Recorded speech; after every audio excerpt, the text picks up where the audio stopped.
Saya mengajak kita untuk membuka dari kitab Kejadian pasal yang kedua, lalu Kejadian pasal yang ketiga, Pengkhotbah pasal 3, dan Kejadian pasal 18. Kita mulai dulu dengan Kejadian pasal yang kedua.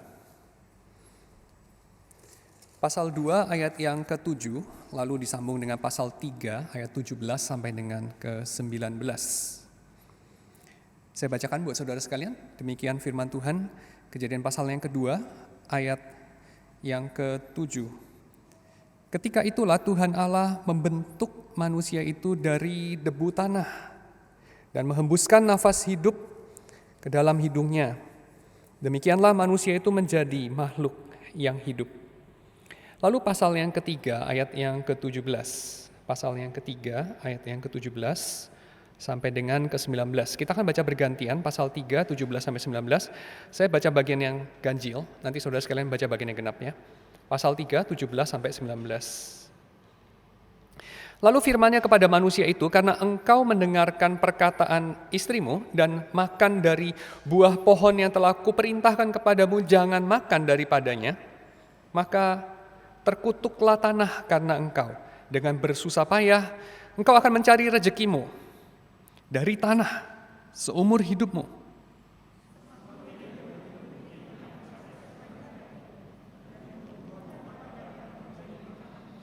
Dengan berpeluh, engkau akan mencari makananmu sampai engkau kembali lagi menjadi tanah.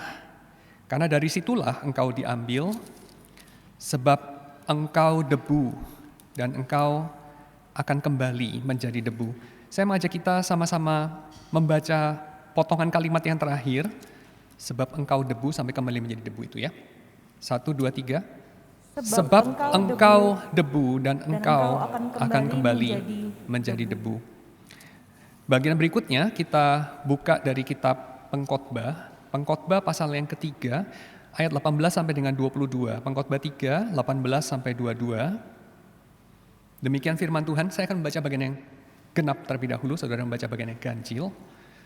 Pengkhotbah pasal 3, 18 sampai 22. Kita baca gantian sekali lagi. Tentang anak-anak manusia, aku berkata dalam hati, Allah hendak menguji mereka dan memperlihatkan kepada mereka bahwa mereka hanyalah binatang. Karena nasib manusia adalah sama dengan nasib binatang. Nasib yang sama menimpa mereka, sebagaimana yang satu mati, demikian juga yang lain. Kedua-duanya mempunyai nafas yang sama, dan manusia tak mempunyai kelebihan atas binatang, karena segala sesuatu adalah sia-sia.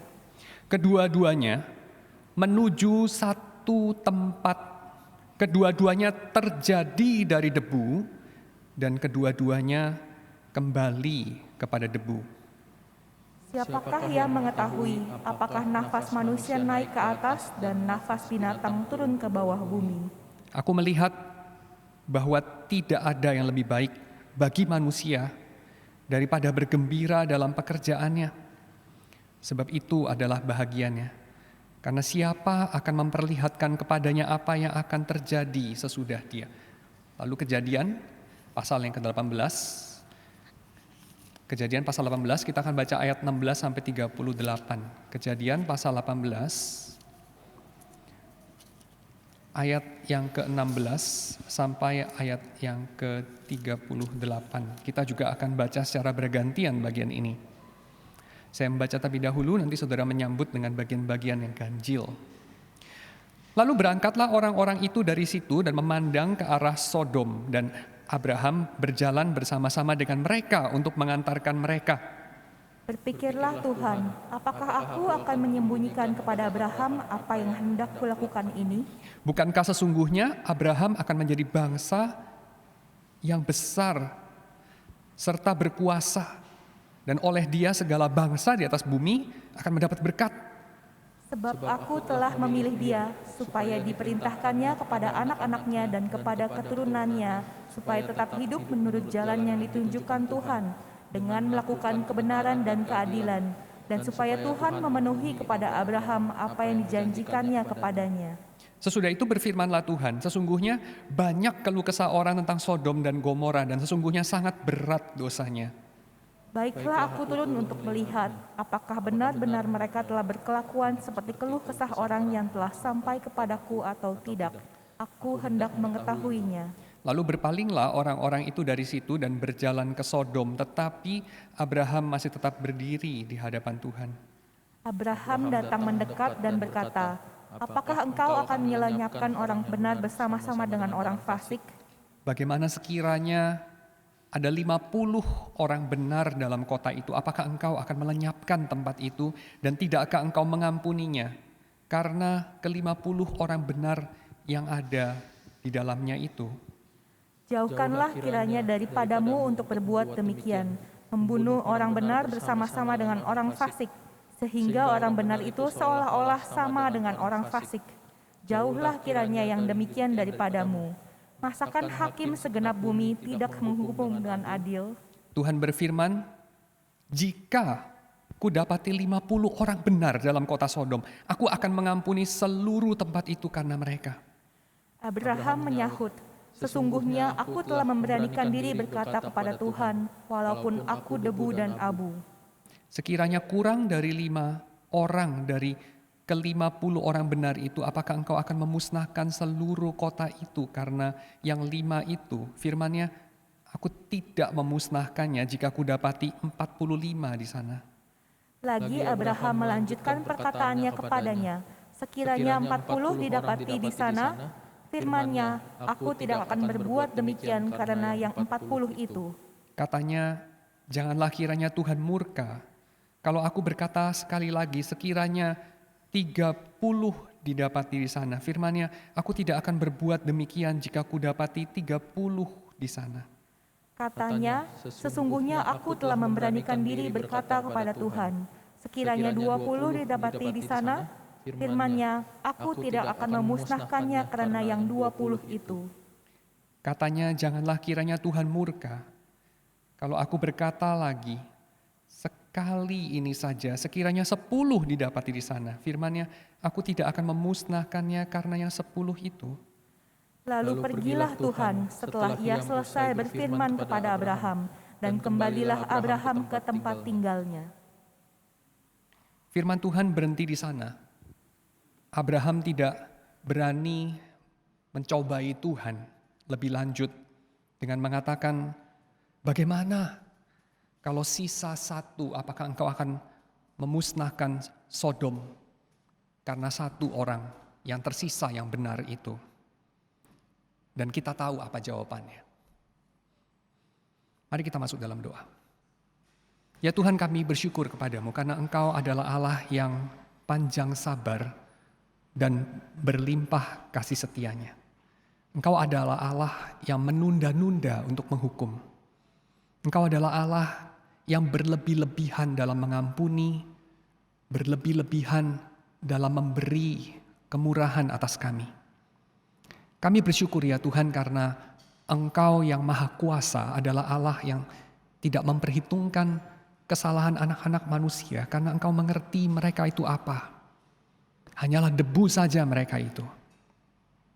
Kami bersyukur ya Tuhan karena atas belas kasihan-Mu lah kami ini boleh tegak berdiri walaupun kami ini debu karena Engkau menghembusinya dengan nafas-Mu. Kami ini sesungguhnya hidup dengan kehidupan pinjaman daripadamu. Kami ini sesungguhnya menghidupi hari-hari kami sebagai waktu yang terhutang kepadamu. Kami tahu kami ini hidup atas kematian pihak yang lain, atas kematian Kristus yang menghidupkan kami. Kami mohon agar Engkau menyadarkan kami tiap-tiap saat, supaya hati kami ini boleh dipenuhi dengan ucapan syukur, dengan cinta kepadamu, supaya kami tidak menghidupi hari-hari kami sebagai keluh di hadapan-Mu. Supaya kami ini boleh menghidupi hari-hari kami di bawah matahari sebagai satu puji-pujian bagi Engkau. Engkau yang sudah memberikan hidup-Mu bagi kami, Engkau yang sudah memberikan nyawa putra tunggal-Mu bagi kami. Terima kasih ya Tuhan, kami menyerahkan setiap anak-anak-Mu yang Engkau beli dengan begitu mahal, yang mendengar firman-Mu, baik yang berkumpul di sini maupun yang ada di seberang sambungan internet.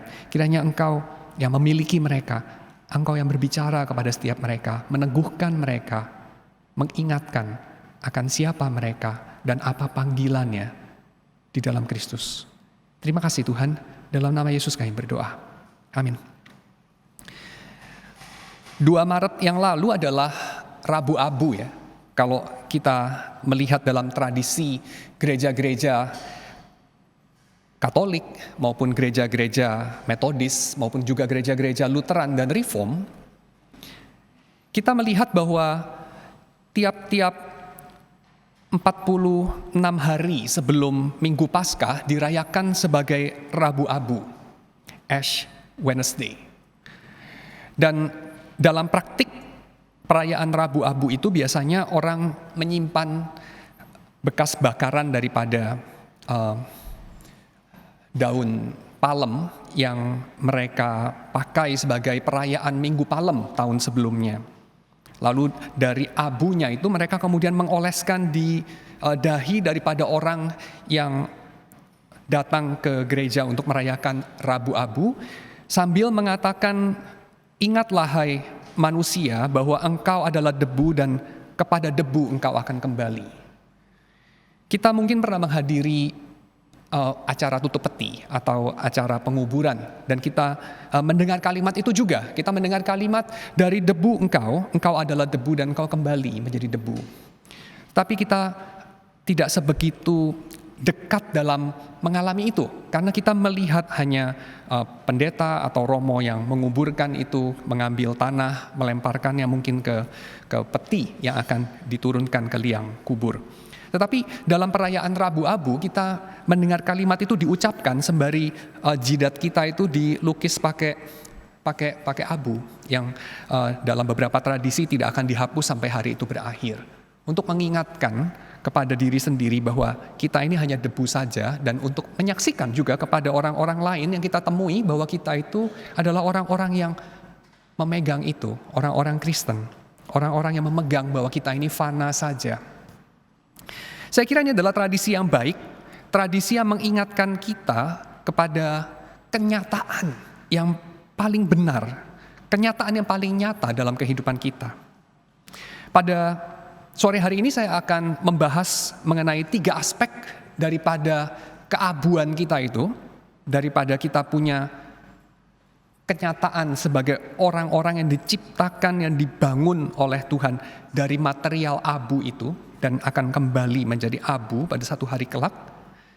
Sambil kita melihat 3 aspek. Yang pertama adalah aspek penciptaan. Kita ini diciptakan dari abu dan akan kembali menjadi abu. Dan dari aspek kejatuhan, karena kita yang telah dibangun oleh Tuhan dari abu menjadi hidup, menjadi manusia yang hidup ini, kemudian akan momen demi momen atau kadang-kadang menyadari betapa kejatuhan kita, pemberontakan kita kepada Tuhan menyebabkan duka cita, dan itu dirayakan atau ditandai dengan kita menabur abu di kepala kita. Dan yang ketiga, kita menyadari bagaimana Tuhan memakai keabuan kita itu untuk menjadi atau untuk menghadirkan pengharapan di dalam realitas hidup di bawah matahari, realitas hidup yang fana dan isinya adalah keluhan di bawah matahari, dan memberikan pengharapan agar kita menemukan alasan mengucap syukur walaupun kita hanya abu saja. Jadi aspek redemption daripada keabuan kita. Kita akan membahas 3 poin itu. Tapi sebelumnya saya mengajak kita melihat 2 foto. Foto yang pertama, silakan ditayangkan dari Aufi. Foto yang pertama ini memperlihatkan foto daripada Otto von Bismarck dalam masa jayanya. Otto von Bismarck ini adalah orang yang mungkin paling perkasa, paling berwibawa, paling sukses, paling ditakuti, paling powerful pada zamannya. Dia seorang pemimpin negara Prusia pada masa-masa jayanya. Dia batuk aja mungkin orang terkencing-kencing begitu ya. Karena begitu powerfulnya von Bismarck. Tetapi pada penghujung hidupnya kita melihat orang yang paling powerful dan glorious dan successful dan almighty sekalipun akan berakhir sama. Ini adalah foto yang ilegal karena von Bismarck tidak mengizinkan siapapun melihat dia dalam kondisi lemah seperti itu. Tapi fotografernya itu mengambil beberapa foto secara diam-diam dengan menyogok penjaga. Jadi ini foto ilegal yang setelah diedarkan kemudian di take down lagi ya karena tuntutan daripada keluarganya. Foto yang diambil diam-diam. Foto yang menyatakan realitas daripada kehidupan anak-anak manusia yang se-powerful Otto von Bismarck. Yang namanya itu jadi nama salah satu kelas kapal perang ya. Kelas von Bismarck yang menyatakan itu kapal perang yang bukan main-main. Tetapi akhirnya ya begitu. Semua orang akhirnya ya begitu. Lemah, tidak berdaya, dan dilupakan. Hari-hari ini siapa yang tahu von Bismarck selain anak-anak sekolah yang harus menghafalkan kejayaan atau kehebatan Otto von Bismarck? Kita sudah melupakannya lama, kita sudah menguburkannya dan melupakannya. Sic transit gloria mundi, demikianlah kemuliaan dunia ini. Kemuliaan dunia ini akan berlalu. Berlalu. Seberapapun mulia engkau, pada akhirnya engkau harus mengakui engkau hanyalah abu saja. Kamu mungkin pernah melihat foto yang sering disebut sebagai the pale blue dot, ya. Saya nggak siapkan foto itu pada hari ini, tetapi saya kira kamu semua pasti pernah melihat itu. Kamu bisa googling juga foto itu, pale blue dot, ya. Itu cukup terkenal fotonya, hanya beberapa piksel saja. Jadi dari satu bingkai gambar hanya beberapa piksel saja, 2-3 piksel berwarna biru pucat. Itu adalah foto yang dikirim oleh probe kita sewaktu meninggalkan orbit dari planet paling luar. Lalu dia foto selfie bumi dari tempat yang jauh sekali. Lalu ya itulah bumi, beberapa piksel saja.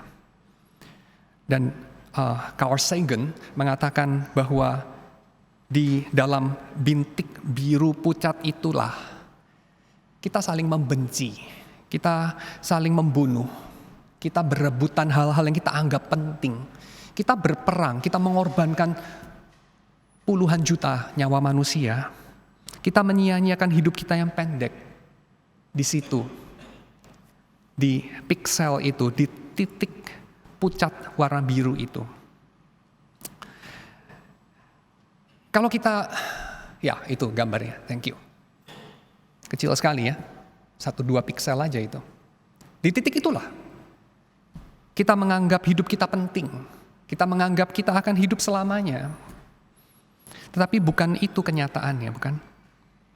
Kita pengkhotbah memberikan kepada kita gambaran yang jauh lebih realistis. Gambarannya dirayakan juga oleh grup musik Kansas. Mungkin saudara pernah melihat grup musik Kansas, ya? Anda pernah tahu itu?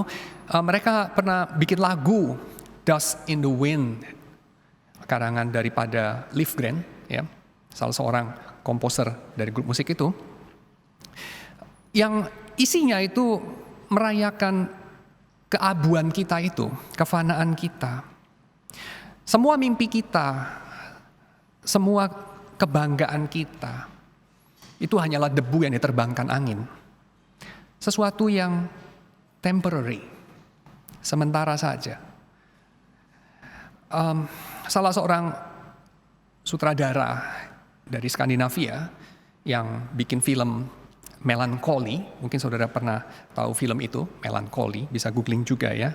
Itu film mengenai, film surreal sih sebetulnya, ya. Jadi nggak kenyataan lah pasti, mengenai akhir dunia. Jadi itu kayak kasih tahu kiamat gitu, ya. Ini memang hari-hari ini kan kita ada dihantui oleh hantu-hantu dari Rusia yang bikin kita ada suasana apokalips sedikit ya. Jadi cocok juga saya membahas ini. Dalam film Melancholy itu digambarkan bagaimana kemudian bumi mengalami akhirnya dan anak-anak manusia kemudian ya melewatkan waktu-waktu terakhir untuk nggak tahu macam-macam mereka cara melewatkan waktu-waktu terakhir. Tetapi ketika saudara menonton film itu ya Melancholy, saudara mengalami apa yang judul filmnya katakan. Ada melankoli di sana.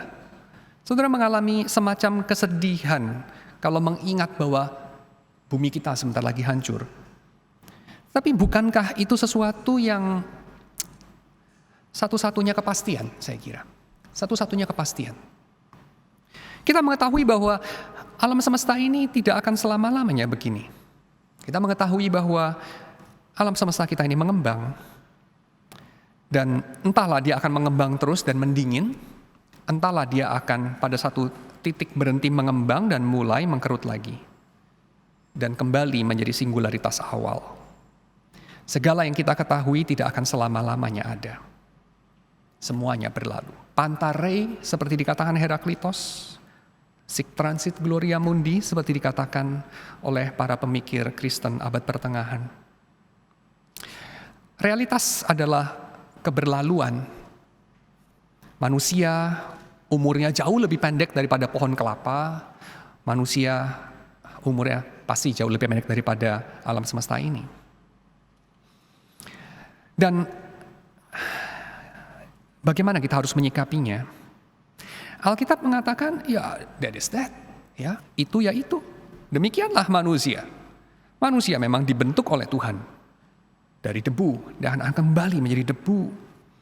Dalam pasal yang kedua, pasal yang ketiga kitab Kejadian, kita melihat hal itu. Dan itu aspek yang pertama, diterima sebagai kenyataan. Dan kenyataan itu khususnya dalam pasal yang kedua kitab Kejadian, itu dipahami sebagai sesuatu yang baik. Sesuatu yang baik.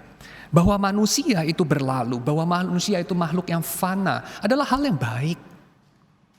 Maka di sini kita melihat bahwa barangkali justru kehendak kita untuk selalu diingat, seperti orang-orang Romawi ingin selalu dikenang. Orang Romawi tidak terlalu peduli dengan hidup yang nyaman, dengan hidup yang panjang umur, dijauhkan dari penyakit dan kesusahan. Mereka tidak terlalu peduli untuk mengejar itu. Karena mereka lebih mementingkan hidup yang kekal, hidup yang selama-lamanya, hidup yang selalu diingat. Mereka itu sangat peduli dengan bikin legenda, bikin jejak dalam sejarah, make a dent in the universe, kalau bisa. Jadi dunia ini penyok oleh karena kehadiran kita. Ada penyoknya dikit lah, ada footprints-nya lah.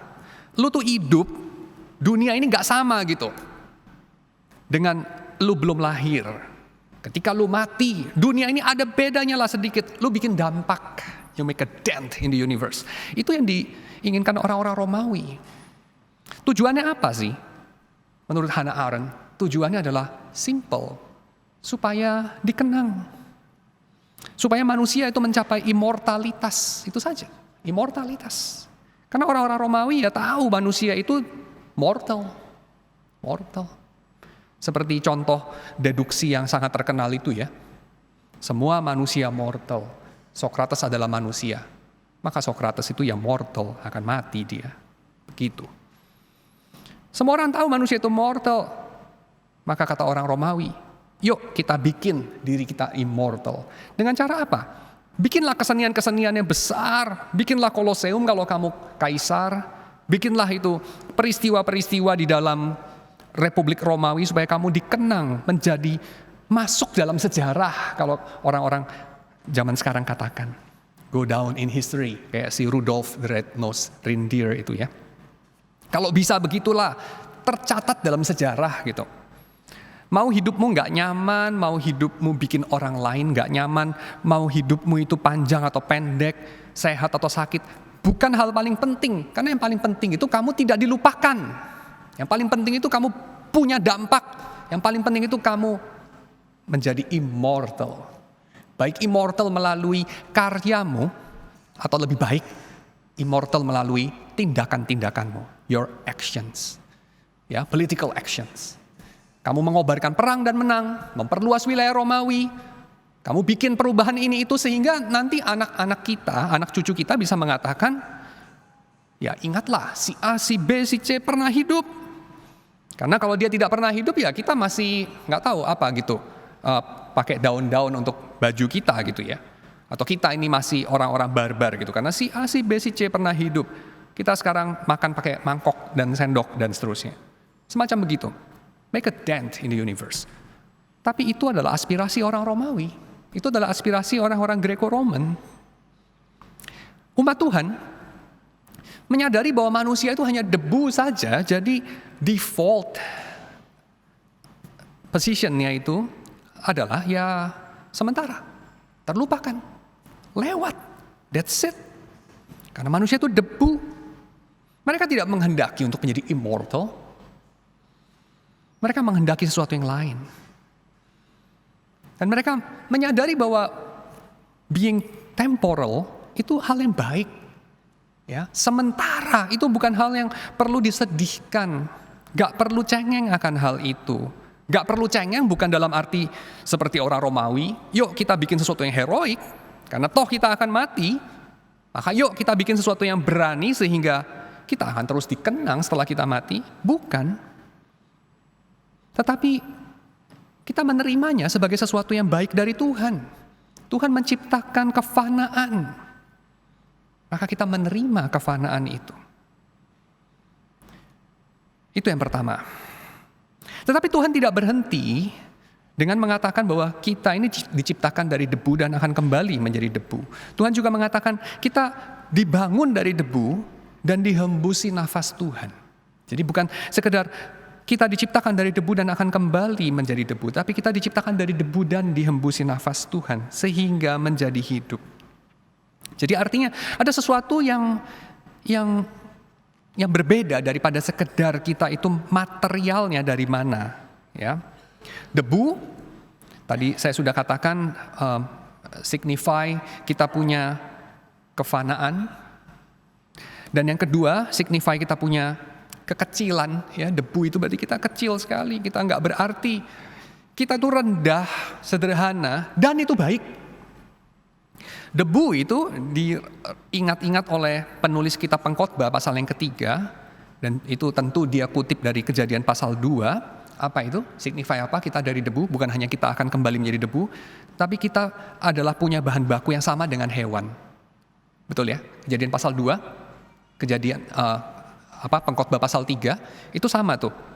Debu means kita punya bahan baku yang sama dengan hewan.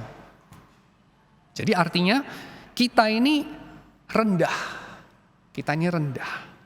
Ya. Dan itu baik. Dan itu baik. Kita mesti ingat-ingat itu. Tetapi tidak berhenti di sana karena si debu ini dihembusi nafas Allah. Sesuatu yang tidak dikatakan mengenai hewan-hewan. Walaupun kehidupan dari hewan-hewan tentu juga berasal dari Tuhan. Tetapi tidak disebutkan di sana dengan ungkapan itu, ya, dihembusi nafas Allah. Artinya apa? Manusia itu punya kemampuan untuk punya relasi yang spesial dengan Tuhan. Bukan berarti bahwa hewan tidak punya kemampuan itu. Karena hewan-hewan pun mengharapkan makanannya dari Allah, kata pemazmur. Tuhan pun menyayangi hewan-hewan itu. Dan mereka pun mengalami penderitaan setelah kejatuhan, dan mereka melihat dengan penuh pengharapan kepada anak-anak Allah. Dalam Roma pasal ke-8 dikatakan ayat 18-30, dan mereka menantikan pembebasan mereka dari penderitaan mereka. So, ya, dalam rencana keselamatan Allah ada rencana untuk penebusan bagi segenap ciptaan, termasuk hewan-hewan itu dan hutan-hutan kita. So, ya, itu adalah sesuatu yang dalam hal itu mereka pun sama, tetapi ada hal yang hanya manusia memiliki. Apa itu? Yaitu manusia bisa berelasi secara kaya dengan Tuhan. Manusia bisa berelasi secara pribadi dengan Tuhan karena manusia punya kepribadian, sementara hewan-hewan hanya punya kepribadian yang terbatas, tergantung jenis hewannya, ya. Kalau hewannya cacing kayaknya nggak terlalu punya kepribadian. Kalau anjing mungkin ada lebih banyak kepribadian daripada cacing, ya, tetapi tentu lebih sedikit kepribadian dibandingkan manusia. So manusia capable of berelasi dengan Tuhan secara lebih personal, mengembangkan relasi yang personal itu dengan lebih limpah, lebih kaya, lebih padat makna dibandingkan dengan hewan-hewan. Dan manusia tetap fana. Manusia tetap fana. Tapi kefanaan itu adalah kefanaan yang indah pada mulanya. Karena demikianlah Tuhan menciptakan manusia. Tidak ada yang perlu untuk diimprovisasi menjadi lebih indah. Tidak ada yang perlu disesali karena itu berlalu. Sama seperti apa? Sama seperti kalau kamu dengar lagu, lalu lagunya berhenti. Nyesel nggak? Kamu nonton film, lalu filmnya berakhir, nyesel nggak? Kamu dengar konser musik, lalu konsernya konklusi. Orang berdiri, tepuk tangan, konduktornya bungkuk-bungkuk ke depan gitu. Terus kamu nyesel nggak? Aduh nyesel ya, tahu gitu dipelanin gitu tadi. Kok udah berakhir gitu? Enggak kan? Iya ada itu sih sedikit. Tapi kamu tahu konyol sekali kamu menyesal, lagunya udah selesai. Konyol sekali kamu menyesal, filmnya udah selesai. Kenapa? Karena kamu punya nama untuk lagu yang gak selesai-selesai dan film yang gak selesai-selesai. Apa itu? Lagu yang gak selesai-selesai. Ada yang tahu? Lagu apa gak selesai-selesai? Lagu di lift. Kamu naik lift, terus ada lagu kan? Lagunya putar terus, looping tuh. Gak kelar-kelar tuh lagunya tuh. Biasanya lagu-lagu apaan lah, gak tahu lah. Kayak semi-semi kayak piano yang di lounge itu ya, yang di hotel itu yang kita sambil makan juga sambil dengerin itu, antara dia ada apa nggak ada pun nggak terlalu beda gitu. Cuman untuk mengisi aja suara, karena orang modern ini sepertinya kebisingan kalau nggak ada suara apa-apa. Atau lagu-lagu apa? Lagu-lagu iklan yang jadi cacing di kuping tuh, earworm. Putar terus tuh lagu ya, lagu iklan. Sesuatu yang sia-sia, yang tidak ada artinya. Demikian juga dengan cerita atau film. Film apa sih yang putar terus gak ada akhirnya? Ya film yang tidak ada artinya. Repetisi. Itu adalah gambaran neraka bukan? Sesuatu yang tidak berakhir, tidak punya ending, tidak menuju kemana-mana. Dia secara inheren adalah repetisi. Dan itu adalah gambaran neraka. Kehidupan yang hari demi hari, ulang lagi. Tidak menuju kemana-mana. Tidak menuju satu titik akhir tertentu. Itu adalah neraka. Dan jadi pada perenungan yang pertama, kita mengucap syukur kepada Tuhan karena memberikan kepada kita hidup yang berakhir. Memberikan kepada kita hidup yang ada endingnya. Yang going somewhere. Kita bersyukur kepada Tuhan untuk itu. Itu bukan hal yang perlu disedihkan. Kita merasa melankoli akan hal itu. Atau kita perlu memberontak terhadap itu karena kita beraspirasi menjadi dewa-dewa yang hidupnya tidak berakhir. Seperti orang Romawi. Tidak perlu. Itu adalah aspirasi menjadi seperti Allah. Yang justru membawa segala kesengsaraan. Itu perenungan yang pertama. Yang kedua, tetapi kita tahu bahwa kematian selalu menghadirkan kesedihan dalam hati kita. Kematian orang yang kita kasihi selalu menghadirkan lubang dalam diri kita yang gak bisa diisi sama apapun yang lain. Kalau kamu punya anak, mati anakmu. Mungkin matinya waktu dia masih bayi gitu ya, khususnya. Beberapa orang katakan ya punya anak lagi, nanti tergantikan. Lebih tertolong untuk melupakan anak yang sudah mati. Saya kira itu nasihat yang walaupun bukan sama sekali nggak ada benernya, tapi itu nasihat yang keliru juga. Karena apa? Karena bayi yang diberikan kemudian itu tidak sama dengan yang tadinya mati, bukan? Jadi lubangnya tetap ada, cuman sekarang ya ada alasan untuk bersyukur yang lain. That's it. Kematian seseorang tak pernah bisa digantikan. Kenapa? Jawabannya simple, karena manusia itu non-fungible token, NFT. No? Right? Manusia itu non-fungible. Kamu tahu apa non-fungible? Fungibility. Benda apa yang sangat fungible? Duit. Duit itu fungible banget. Betul kan? Saya pinjam kepada kamu uang 100.000, saya balikin kepada kamu 10.000, 10 biji, kamu terima nggak? 50.000, 2 biji kamu terima. 100.000 yang lembaran yang lain, bukan lembaran yang kemarin saya pinjam, kamu terima. Ya, nggak pedulilah kamu. Yang penting 100.000 nilainya. Fungible. Itunya sendiri, keunikan lembaran kertasnya itu sama sekali nggak penting. Ya, itu namanya fungible. Nah, manusia itu kebalikan daripada fungible. Dia non-fungible. Alias dia itu apa? Personal. Personal itu dia tidak tergantikan sama person yang lain. Makanya kamu bikin personifikasi daripada wallpaper kamu gitu ya, apa tampilan kamu di laptop atau di HP gitu. Kamu bikin customization, personification, semacam begituan ya. Artinya itu lu banget gitu. Ya. Nah, manusia itu nggak perlu bikin dirinya jadi person karena dia sendiri adalah person. Just be yourself, kamu sudah jadi unik. Ya, karena kamu memang unik. Tapi dalam kejatuhan kita itu justru kepingin diterima dengan cara kita menyangkali diri kita dengan cara yang salah. Kita tidak menghidupi diri kita. Sehingga kita kehilangan personalitas kita. Dan ironisnya itu justru menyebabkan kita akhirnya tidak punya sesuatu untuk ditawarkan kepada siapapun dalam dunia ini. Karena yang bisa mengisi peran sebagai dirimu hanya dirimu. Kalau kamu jadi orang lain demi bisa diterima, lantas siapa yang menjadi atau menjalankan peran dirimu itu yang kamu tinggalkan, yang kamu telantarkan? Padahal di situ ada panggilan Tuhan. Tuhan yang menciptakan engkau sebagai engkau, memanggil engkau sebagai dirimu. Dan kalau kamu tidak menghidupi itu, lantas pertanyaannya siapa yang menghidupi itu? Tidak ada, karena engkau adalah non-fungible token. Dan ini sesuatu yang tentu saja menerbitkan apa? Duka cita. Duka cita ketika si person itu pergi. Tidak lagi di sini. Dia meninggalkan dunia ini. Tentu itu meninggalkan lubang di hati kita. Kematian tidak pernah itu bisa digantikan dengan apapun. Ya, gak pernah bisa digantikan. Bahkan dalam beberapa kasus kematian hewan ya, tergantung hewannya juga ya. Kalau kamu pelihara ikan mas itu kayaknya mati, ya oke, ikan mas yang satu sama yang lain kayaknya agak sama ya. Tapi kalau anjing kayaknya agak beda gitu. Apalagi orang ya, definitely beda banget gitu. Tapi orang pun itu bisa lebih tergantikan daripada anjing atau ikan mas, jangan-jangan. Ketika kapan? Ketika kamu hanya dilihat dari fungsimu, bukan? Atau jangan-jangan kita membiasakan diri demikian. Kita melihat orang lain bukan sebagai person, tapi sebagai function. Dengan demikian orang-orang lain kita perlakukan mirip seperti duit. Seperti duit.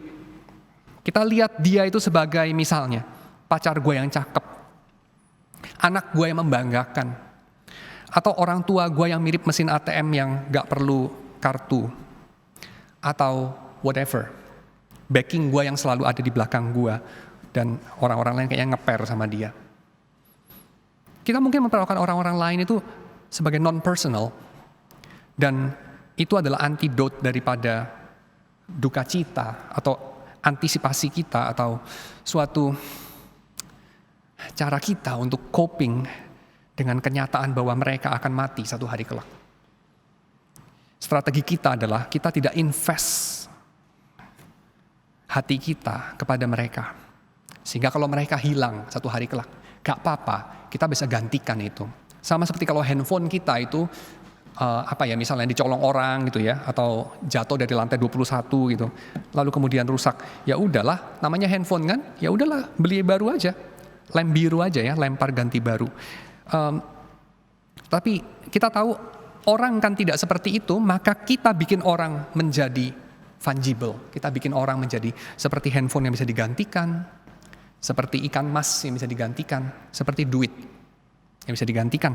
Karena kita melihat orang hanya dari fungsi dan bukan pribadinya. Dan di situ kita pun melihat bahwa kenyataan bahwa kita itu sebagai debu yang namanya debu ya, tergantikan. Namanya debu itu ada di mana-mana. Debu itu sudah diangkat oleh Tuhan. Diberikan nafas. Sehingga dia menjadi sedikit mirip Tuhan. Dalam arti apa? Dalam arti dia menjadi pribadi. Sebagaimana batu bukan pribadi, sebagaimana tanaman bukan pribadi. Tapi manusia itu menjadi sedikit lebih mirip Tuhan karena dia pribadi yang tidak tergantikan. Dan itu menerbitkan duka cita kita ketika masuklah kematian. Manusia itu diciptakan sebagai yang temporal, tetapi tidak muncul kematian sebelum pasal 3. Ini sering menimbulkan tanda tanya. Jadi apakah manusia memang tadinya diciptakan Tuhan sebagai immortal? Manusia itu immortal atau mortal waktu diciptakan Tuhan? Waktu dikatakan manusia dibentuk dari debu tanah, ini menyatakan manusia itu dari awal mortal. Kalau dari awal mortal berarti dari awal ada kematian dong Pak. Bagaimana ini? Bukankah kematian adalah hukuman dari dosa? Kalau nggak ada dosa, manusia bagaimana mati? Manusia adalah makhluk yang sementara, tidak sama dengan mengatakan manusia itu akan mati. Kenapa? Karena ada antidot untuk kematian yang diberikan oleh Tuhan. Yang kemudian hari setelah kejatuhan, Tuhan mencegah manusia dari antidot itu. Tuhan mencegah akses kepada antidot kematian yang diberikan kepada setiap manusia yang mortal itu. Kamu tahu apa itu? Dalam kitab Kejadian pasal yang ketiga, itu adalah pohon kehidupan. Pohon kehidupan yang tidak dilarang oleh Tuhan untuk dimakan dalam pasal yang kedua. Dalam pasal yang kedua ini dikatakan manusia itu boleh makan setiap buah dari pohon di taman ini. Betul ya? Setiap buah kecuali buah pohon pengetahuan baik jahat yang di tengah. Yang di tengah kita tahu bukan hanya pohon pengetahuan baik jahat, tapi juga pohon kehidupan. Dan pohon kehidupan boleh dimakan nggak jadinya? Boleh dimakan. Makan buah daripada pohon kehidupan bikin manusia yang mortal itu bisa diperpanjang umurnya. Sehingga dia itu mortal and yet punya antidot untuk mortalitas dia. Dan ini artinya apa? Ini artinya adalah manusia itu mortal dalam arti dia itu dependent kepada Tuhan, dia tergantung kepada Tuhan, dia itu contingent, dia tidak punya independency, dia itu gak punya sumber daya sendiri, dia masih nyolok terus ke charger dia. Chargernya itu pohon kehidupan. Makanya ketika Tuhan mencegah manusia makan itu, umurnya jadi terbatas. Adam dan Hawa mati umur 900 tahun lebih. Dan keturunan-keturunan selanjutnya panjang dan pendek, tetapi jauh lebih pendek setelah air bah dan lebih pendek lagi pada zaman kita. So, manusia tidak diciptakan sebagai makhluk yang immortal seperti Allah. Karena immortal tentu saja berarti dia tidak pernah tidak ada, dan kita tahu manusia diciptakan ya secara logis adalah manusia itu pernah tidak ada. Dan dunia baik-baik aja waktu manusia nggak ada. Ya, so manusia itu diciptakan sebagai mortal, tetapi diberikan antidot untuk mortality dia, tetapi kemudian pemberontakan dia. Nah sekarang kita masuk pada refleksi nomor 2. Kejatuhan kita mencegah kita untuk mengakses obat daripada mortalitas kita, yaitu pohon kehidupan itu. Kejatuhan kita itu adalah deklarasi perang kita terhadap Tuhan. Kita menolak untuk terhubung kepada Tuhan, karena dengan demikian kita tidak bisa jadi Tuhan. Walaupun ketika kita menolak itu kita juga gak berhasil jadi Tuhan juga sih. Tapi kita tetap menolak untuk terhubung kepada Tuhan. Karena kita menolak Tuhan sebagai Tuhan. Dengan demikian kita menolak diri kita sebagai manusia. Kita beraspirasi untuk menggantikan posisi Tuhan, sebagai akibatnya kita kehilangan kemanusiaan kita justru. Dan itu mengakibatkan kematian sekarang bukan lagi menjadi suatu titik akhir yang memberikan arah kepada diri manusia, tapi menjadi suatu tragedi yang mengakhiri hidup manusia dari sukacita. Kematian menjelma menjadi hantu sekarang, menjadi pengosongan dari makna hidup. Dan di sini kita melihat makna abu itu menjadi sesuatu yang sangat berbeda pada periode kejatuhan. Kita melihat, tadi saya sudah sebutkan mengenai pada periode setelah kejatuhan, abu itu ditaruh di kepala sebagai tanda perkabungan. Abu ditaruh di kepala sebagai tanda pertobatan. Tidak ada perkabungan tanpa kematian, tidak ada pertobatan tanpa dosa. Jadi ini menandai ada periode yang baru, ada masa yang baru, yaitu ada bayang-bayang di dalam kebaikan ciptaan. Ya. Ciptaan itu tidak lagi semata-mata baik, tetapi ada bayang-bayangnya, yaitu ada kejahatan sekarang. Nah, kenyataan bahwa kita adalah abu, bagaimana kita merayakannya dalam periode ini, periode pemberontakan, periode kejatuhan. Yang pertama saya kira tetap kita perlu mengingat kebaikan Tuhan di sini.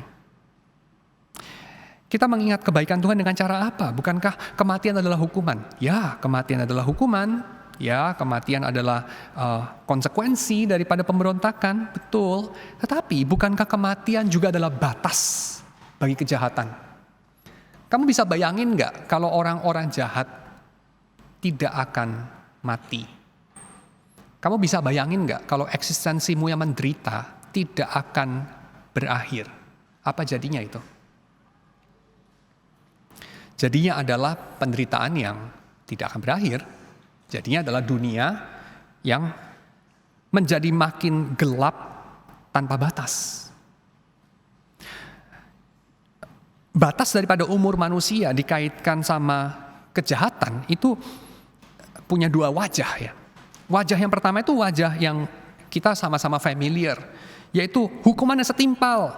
Jahat sih lu, makanya mati, mampus saja lu sana. Ya, syukurin. Oke, fair enough. Tapi ada batas yang kedua loh. Ada makna yang kedua dari batas itu. Apa itu? Sejahat-jahatnya manusia ada akhirnya.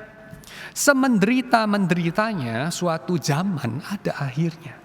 Semenderita-menderitanya suatu eksistensi dari anak manusia ada akhirnya. Bukankah itu pun adalah alasan mengucap syukur? Alasan mengucap syukur. Ya, jadi kematian itu punya dua sisi di sini. Sisi yang pertama itu adalah kematian sebagai hukuman, tapi sisi yang kedua kematian sebagai tanda belas kasihan Tuhan.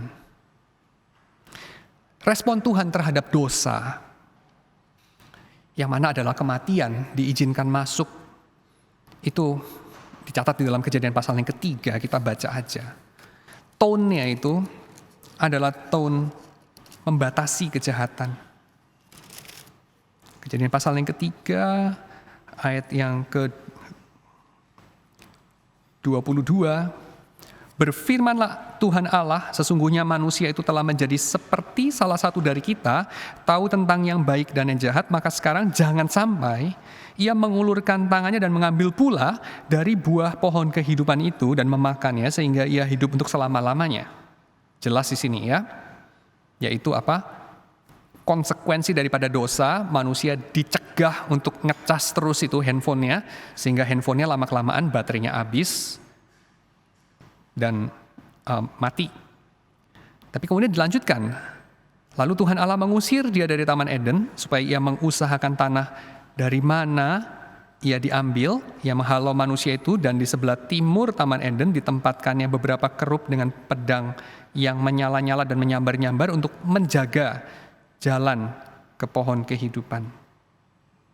Manusia dicegah untuk memperpanjang umurnya, dan itu dikaitkan dengan apa? Itu dikaitkan dengan kejatuhan yang membuat dia itu menjadi jahat.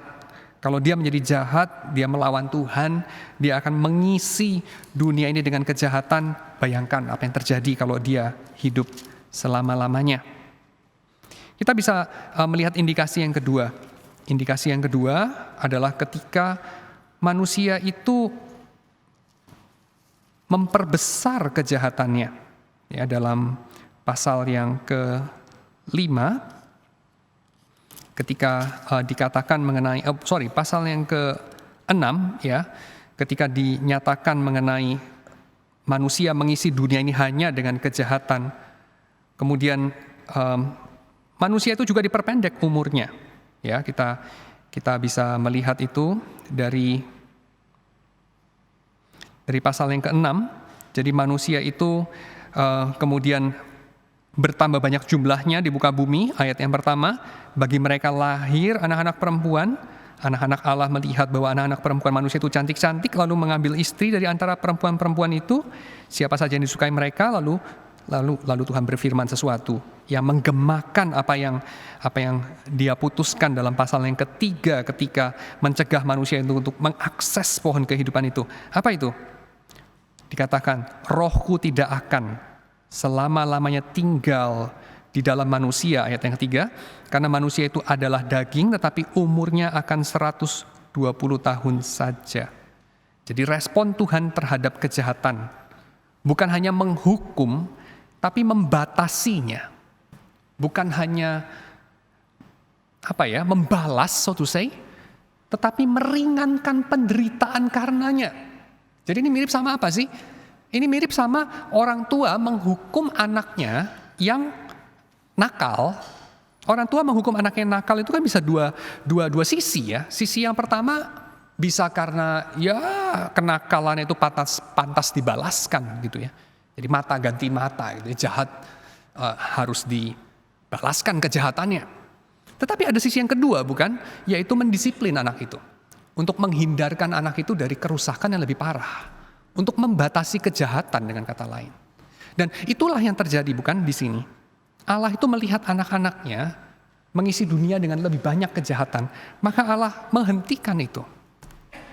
Dia menghentikan bukan dengan cara mematikan manusia semuanya, memusnahkan. Itu nanti later on. Ya. Tetapi dia juga bukan menghentikan kejahatan atau mengurangi kejahatan dengan cara memaksa manusia tidak jahat gitu. Dan itu artinya adalah menjadikan manusia bukan manusia. Menghipnotis manusia biar gak berniat jahat. Membikin manusia lumpuh ketika misalnya mau mencopet gitu ya. Atau membikin manusia bisu ketika mau ngatain orang lain atau bergosip atau apapun. Tuhan gak bikin begitu loh. Kenapa enggak? Karena Tuhan tidak kepingin manusia itu gak jadi manusia. Tuhan sudah memutuskan dari awal bahwa manusia itu punya semacam independensi relatif, semacam punya kebebasan turunan, kebebasan relatif terhadap Tuhan yang diberi oleh Tuhan. Itu adalah nama lainnya responsibility dari manusia. Dan itu adalah sesuatu yang menjadi dasar daripada pertanggungjawaban kita. Tuhan adalah Allah yang berdaulat, yang membagi kedaulatannya dengan manusia. Kedaulatan manusia adalah kedaulatan turunan. Tuhan berdaulat, manusia berdaulat mewakili Tuhan. Tuhan itu kasih kita empowerment dengan kata lain. Tuhan itu powerful, almighty, dan dia kasih kita empowerment. Seperti apa? Seperti seorang presiden membagi kekuasaan kepada menterinya. Seperti seorang kepala negara membagi kekuasaan kepada para bupatinya. Para bupati itu punya semacam kedaulatan yang relatif terhadap ibu kotanya. Demikianlah manusia terhadap Tuhan. Kita bertanggung jawab terhadap Tuhan untuk mengelola domain di bawah matahari, bumi ini. Dan ketika kita menyalahgunakannya, apa yang Tuhan lakukan? Yang Tuhan lakukan bukan menjadikan kita non-manusia. Dengan menjadikan kita robot misalnya, dengan menjadikan kita wayang misalnya. Tidak, karena dia sudah memutuskan dari awal kita adalah manusia, gambaran rupanya. So dia tidak menyelesaikan masalah kejahatan dengan meng-cancel kemanusiaan kita. Tidak. Tetapi dengan membatasi kejahatan kita. Inilah yang disebut sebagai common grace oleh Abraham Kuyper. Common grace itu pertama adalah grace, tetapi dia common dalam artian dibagikan kepada semua orang, baik yang fasik maupun yang tidak fasik, baik yang percaya kepada adanya Tuhan maupun yang ateis, baik orang-orang yang merupakan umat Tuhan atau yang bukan umat Tuhan. Semua orang mendapatkan common grace ini. Dan ini adalah grace. Artinya apa? Manusia tidak layak menerimanya. Ya. Tapi karena dia adalah common grace, dia juga tidak menyelamatkan. Dia membatasi kejahatan, dia mengurangi penderitaan, tapi dia tidak membuat kita menikmati kehidupan kekal bersama dengan Kristus. Sama sekali tidak. Oke, tapi kita perlu bersyukur juga tetap dengan common grace ini. Dan common grace ini yang pertama adalah membatasi kejahatan dengan cara membatasi umur penjahat. Dengan cara membatasi umur zaman yang jahat. Ada akhirnya. Rezim yang jahat ada akhirnya. Penjahat ada hari kematiannya. Sic transit gloria mundi. Ya, kita melihat misalnya apa ya? Hitler bisa mati juga dia. Kamu kebayang nggak kalau Hitler nggak bisa mati? Kalau dia immortal, gawat banget ya. Kalau Hitler nggak bisa mati, benar? Kalau Stalin nggak bisa mati, you can imagine apa yang terjadi. Ya, Attila the Hun nggak bisa mati, you can imagine apa yang terjadi. Ya. So, kematian adalah anugerah Tuhan untuk membatasi umur daripada penjahat, umur daripada rezim yang jahat, dan membatasi perkembangan daripada kejahatan itu dalam dunia. Kematian sebagai common grace. Oke. Dan keabuan kita, kesementaraan kita pahami dalam refleksi yang kedua ini, ya, fall. Kita juga memahaminya sebagai apa? Sebagai tanda pertobatan kita. Kematian itu mengingatkan kita bahwa kita itu memang layak untuk menderita. Karena pemberontakan kita kepada Tuhan, penolakan kita untuk hidup, ya basically, karena kita menolak Tuhan itu menolak untuk hidup, ya, menolak untuk bersyukur akan kehidupan. Kita mengalami bahwa kehidupan ini ada hukumnya yang tidak bisa dibengkokkan oleh orang-orang jahat. Jadi ketika kita melihat adanya ganjaran dalam rupa kematian, kehilangan, penderitaan, seharusnya itu menghibur kita akan satu hal, yaitu apa? Bahwa Tuhan belum mati, bukan? Kamu bisa bayangkan jika kejahatan itu tidak diganjar dengan kematian, termasuk kejahatan kita sendiri. Artinya apa? Artinya manusia menang, dan itu artinya yang kalah itu Tuhan. Kamu bisa bayangkan kalau yang kalah Tuhan, apa harapan kita?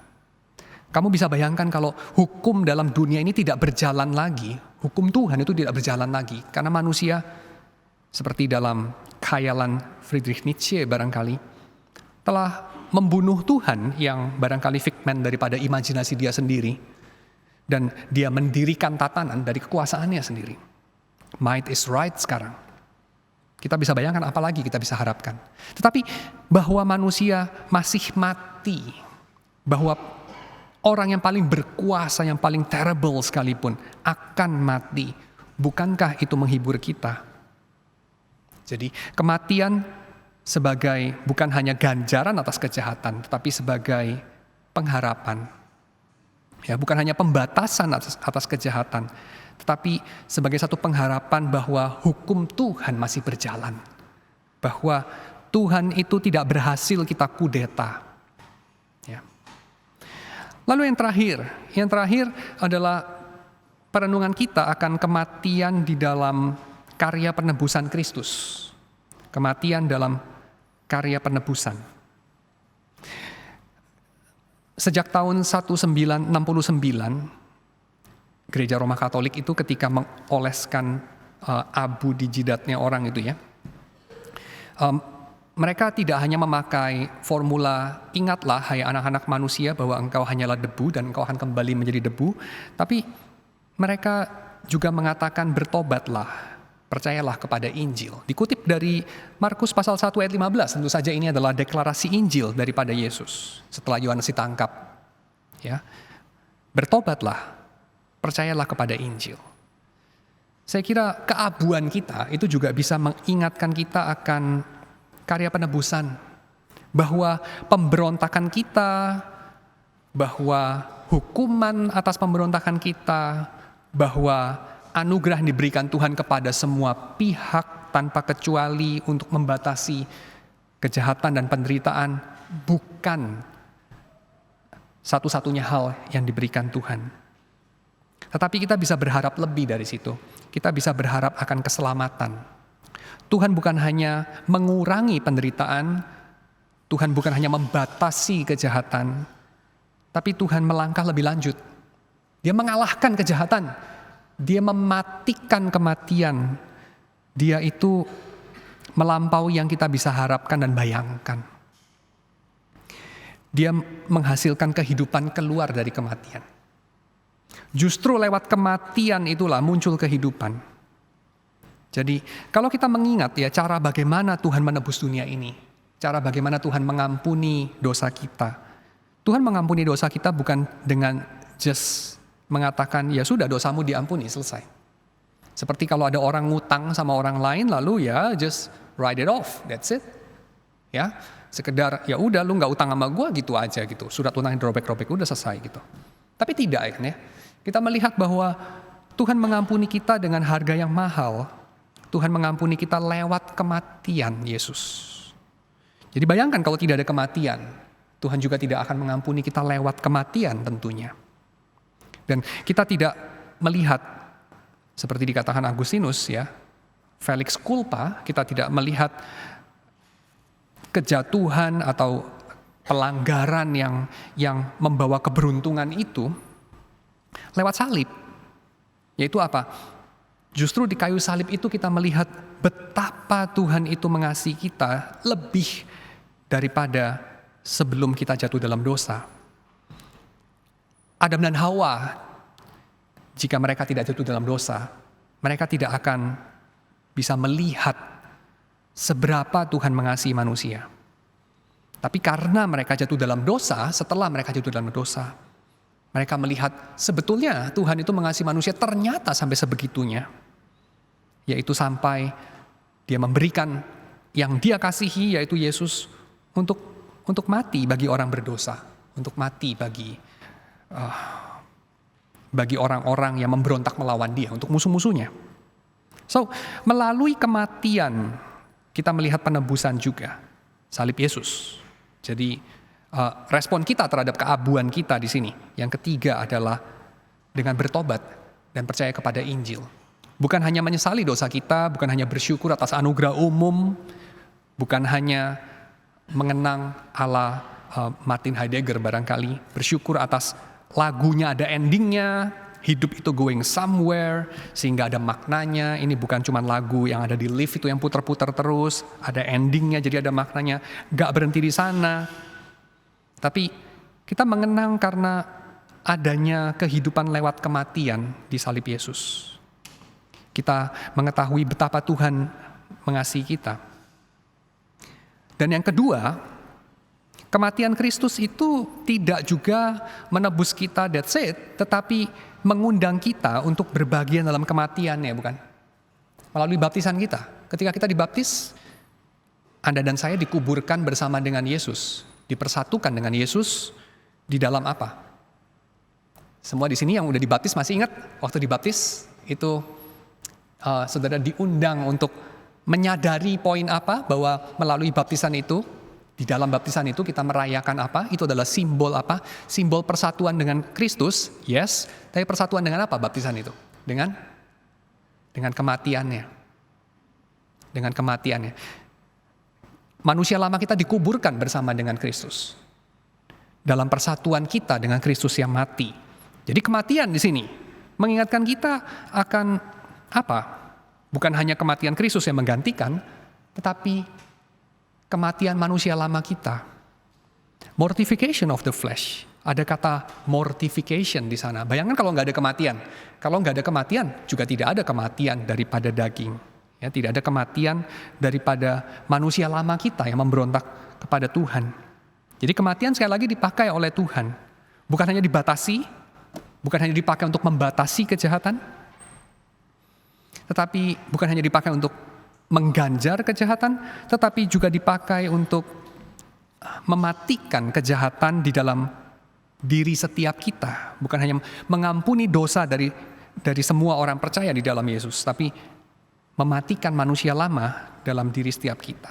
Dan itulah pertobatan, ya, seperti dikatakan Martin Luther dalam 95 tesisnya, atau pengantar dari 95 tesis yang lebih tepatnya, pengantarnya dia mengatakan bahwa ketika Tuhan Yesus mengatakan bertobatlah, yang dia maksudkan adalah mortification of the flesh yang terjadi seumur hidup kita. Jadi saya kira ini adalah kita punya ingatan atau refleksi yang ketiga mengenai kematian. Dan untuk menyimpulkan, saya mengajak kita untuk kembali membaca Kejadian pasal yang ke-18 tadi. Kejadian pasal yang ke-18 ini adalah insiden yang terjadi antara Tuhan dengan Abraham sehubungan dengan kota di mana Abraham nggak tinggal di sana, kota yang Abraham tidak invest di sana, kota yang hampir nggak ada hubungannya sama Abraham kecuali melalui Lot yang memisahkan diri dari Abraham.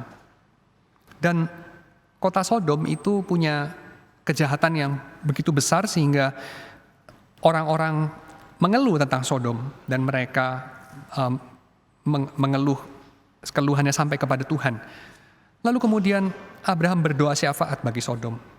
Dan dalam doa syafaatnya itu kemudian kita melihat bagian yang terkenal ya, bahwa Abraham memulai permohonannya dengan mengingatkan Tuhan bahwa dia itu debu saja. Ya, Abraham mengatakan apa?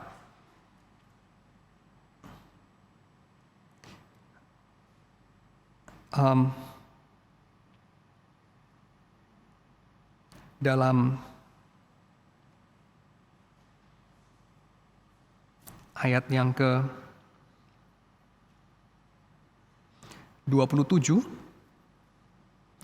Abraham menyahut, sesungguhnya aku telah memberanikan diri berkata kepada Tuhan, walaupun aku debu dan abu. Ya, di sini penulis kitab Kejadian mengingatkan kepada pembaca bahwa Abraham itu sadar betul eksistensinya sehubungan dengan Kejadian pasal 2 dan 3, dia itu debu dan abu, tetapi dia berkata-kata kepada Tuhan. Dan lihat apa respon Tuhan. Respon Tuhan itu apa sih? Setelah Abraham memberanikan diri berkata-kata dengan dia, Tuhan mendengarkan Abraham. Tuhan mendengarkan Abraham. Abraham itu tidak tawar-menawar sama Tuhan sekali aja, tapi berkali-kali. Berkali-kali sampai Abraham sendiri sungkan. Ya. Jadi Tuhan itu terus mendengarkan Abraham sampai Abraham itu udah nggak bisa lagi untuk meneruskan, karena masa dia akan meneruskan. Gimana kalau cuma satu keluarga gitu kan, nyampe 10 gitu ya. Atau gimana kalau cuma satu, cuma Lot doang gitu. Dan Lot juga kayaknya nggak benar-benar banget gitu.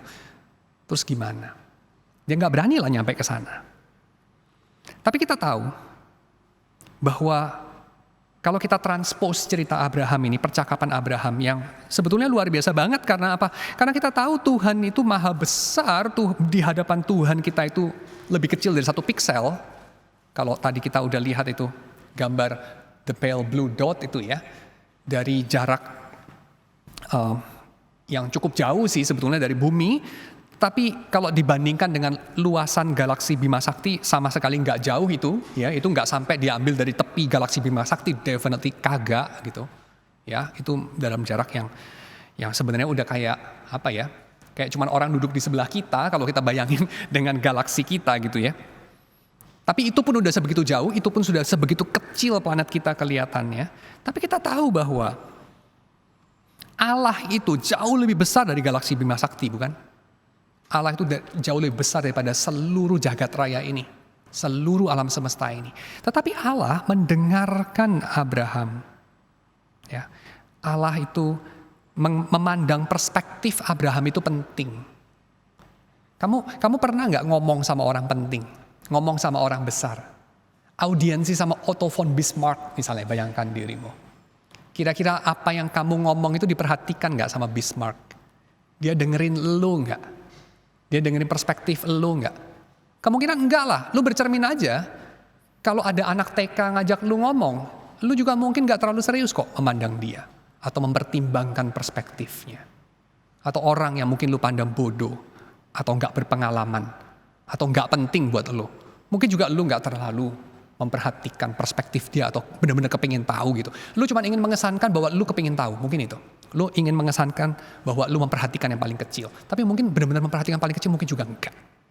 Tetapi Tuhan sungguh-sungguh memperhatikan perspektif Abraham. Kepedulian dia. Seolah-olah itu penting. Sama sekali enggak penting kayaknya. Tapi itu penting bagi Tuhan. Mungkin Tuhan itu memandang kita lebih penting daripada kita memandang diri kita itu penting. Dan mungkin itu sebabnya kita itu kepingin terlihat penting, lebih penting daripada kita sebetulnya penting. Dan itulah ironinya. Biasanya orang yang inferior itu memang pada akhirnya terlihat sombong. Karena dia memerlukan itu, karena dia sangat rapuh. Tapi ini tragedi kalau orang-orang Kristen yang melakukannya. Kalau orang-orang Kristen yang jadi seperti itu, sebab apa? Sebab Terlepas dari kita melihat diri kita bagaimana, terlepas dari kita melihat seluruh hidup ini bagaimana, tapi Tuhan melihat diri kita itu penting walaupun kita ini debu saja. Walaupun kita ini hanya satu kutu di atas itu, pale blue dot itu, titik biru pucat itu. Tapi Tuhan menganggap hidup kita penting. Kamu bisa bayangkan ya, usia bumi yang sudah begitu lama, usia hidupnya cuma 70-80 tahun, apalah artinya? Gak ada artinya sama sekali. You want to make a dent to the universe? Ngimpi kamu. Ya, bikin penyokan dalam alam semesta. Ngimpilah. Dalam hidupnya cuma 70-80 tahun itu. Otto von Bismarck aja gak bikin penyokan apa-apa kok. Ya. Tetapi bagi Tuhan itu penting. Bagi Tuhan hari-hari kita itu penting. Dia menghitung hari-hari kita.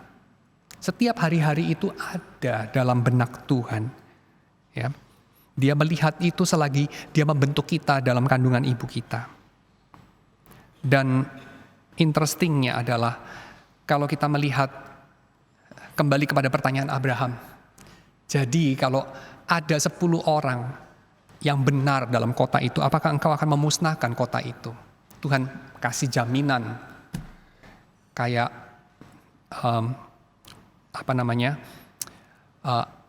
negara-negara NATO tidak kasih jaminan kepada Rusia gitu ya, bahwa Ukraina tidak akan menjadi anggota NATO gitu. Tapi Tuhan kasih jaminan kepada Abraham bahwa aku akan spare kota itu. Aku tidak akan memusnahkan kota itu demi yang 10 orang benar itu.